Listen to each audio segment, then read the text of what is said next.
We've all got two wolves in us, a good one and a bad one, and they both want to eat. The best I can tell, we just got to feed that good one a little more than the other one.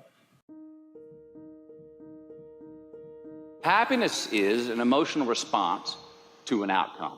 If I win, I will be happy. If I don't, I won't. It's an if-then, cause and effect, quid pro quo standard that we cannot sustain because we immediately raise it every time we attain it. You see, happiness demands a certain outcome. It is result reliant. And I say, if happiness is what you're after, then you're going to be let down frequently, and you're going to be unhappy much of your time. Joy, though, joy is a different thing. It's something else. Joy is not a choice. It's not a response to some result. It's a constant. Joy is the feeling that we have from doing what we are fashioned to do, no matter the outcome. Now, personally, as an actor, I started enjoying my work and literally being more happy when I stopped trying to make the daily labor a means to a certain end. For example, I need this film to be a box office success. You know, I need my performance to be acknowledged. I need the respect of my peers. All those are reasonable aspirations, but the truth is, as soon as the work, the daily making of the movie, the doing of the deed became the reward in itself for me, I got more box office, more accolades and respect than I ever had before. See, joy is always in process. It's under construction. It is in constant approach, alive and well in the doing of what we're fashioned to do and enjoying it. Now, the easiest way to dissect success is through gratitude. Giving thanks for that which we do have, for what is working. Appreciating the simple things we sometimes take for granted. We give thanks for these things, and that gratitude reciprocates, creating more to be thankful for. It's really simple, and it works.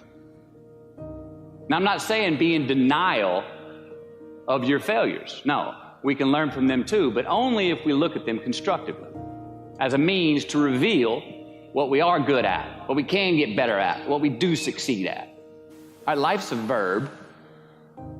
We try our best, we don't always do our best. And since we are the architects of our own lives, let's study the habits, the practices, the routines that we have that lead to and feed our success, our joy, our honest pain, our laughter, our earned tears. Let's dissect that and give thanks for those things. And when we do that, guess what happens? We get better at them, and we have more to dissect. It's a get-rich-quick on the internet, richest 15 minutes of fame world that we live in, and we see it every day.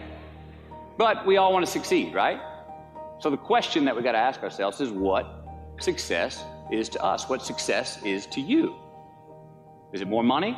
That's fine. I got nothing against money. Maybe it's a healthy family. Maybe it's a happy marriage. Maybe it's to help others, to be famous, to be spiritually sound, to leave the world a little bit better place than you found it. Continue to ask yourself that question. Now, your answer may change over time, and that's fine. But do yourself this favor.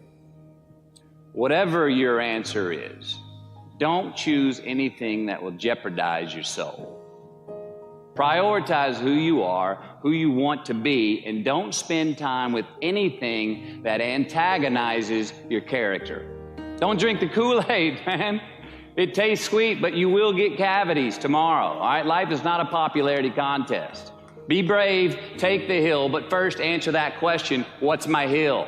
Well, for me, it's a measurement of 5 things. We got fatherhood. We got being a good husband. We got my health, mind, body, and spirit. We got career, and we got friendships. These are what's important to me in my life right now.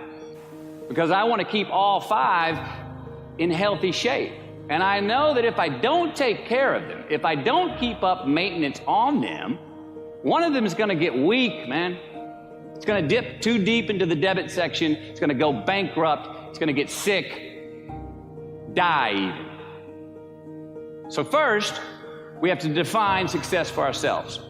And then we have to put in the work to maintain it. Take that daily tally. Tend our garden. Keep the things that are important to us in good shape. Defining ourselves by what we are not is the first step that leads us to really knowing who we are. You know that group of friends that you hang out with that they really might not bring out the best in you?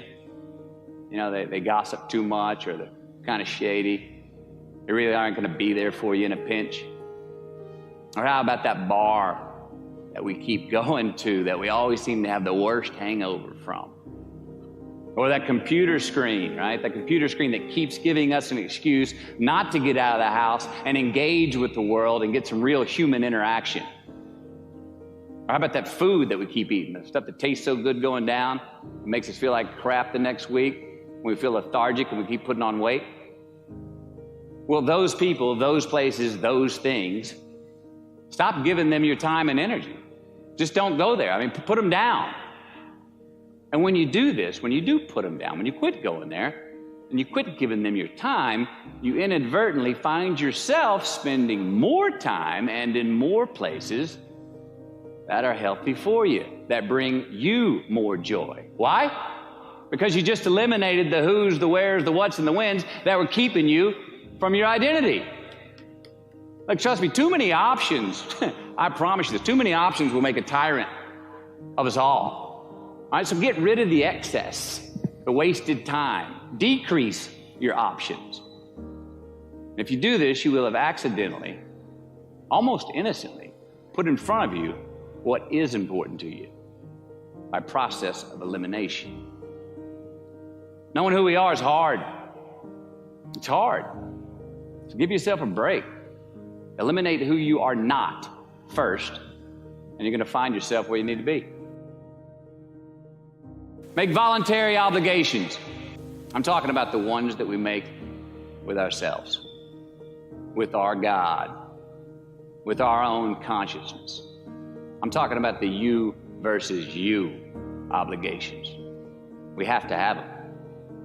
Now, again, these are not societal laws and expectations that we acknowledge and endow for anyone other than ourselves. These are faith-based obligations that we make on our own. These are not the lowered insurance rates for a good driving record. You will not be fined or put in jail if you do not gratify these obligations I speak of. No one else governs these but you. They are your secrets with yourself, your own private counsel, personal protocols. And while nobody throws you a party when you abide by them, no one's going to arrest you when you break them either, except yourself. An honest man's pillow is his peace of mind. And when you lay down on that pillow at night, no matter who's in your bed, we all sleep alone. These are your personal Jiminy Crickets, and there are not enough cops in the entire world to police them. It's on you. It's on you. We do our best when our destinations are beyond the measurement, when our reach continually exceeds our grasp, and when we have immortal finish lines. And when we do this, the race is never over. The journey has no port. The adventure never ends because we are always on the way. So do this, and let somebody else come up and tap you on the shoulder and say, hey, you scored. Let them run up and tap you on the shoulder and say, man, you won. Let them come tell you, you can go home now. Let them say, I love you too. Let them say, thank you. Take the lid off the man-made roofs that we put above ourselves and always play like an underdog.